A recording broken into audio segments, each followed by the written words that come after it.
خداوند در 3 کار ما راضی است. اینا کدام عمل هاست؟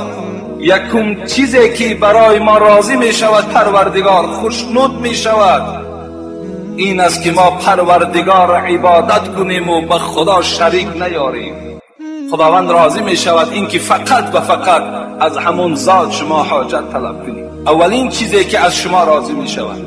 دوم چیزی که خدا از شما راضی می شود ای بندگان خدا، این است که همگی شما به قرآن، به عملهای قرآن، به حکمهای قرآن تسلیم باشید، با یکدیگر اتفاق باشید، پراکنده نباشید. خدا از این عمل شما راضی می شود. سوم چیزی که از ما پروردگار راضی می شود این است که ما آن کسانی که بالای سر خود رئیس داریم اونها را نصیحت کنیم. هر یک رئیس، هر یک سردار باید که برای خود یک نصیحتگری داشته باشد.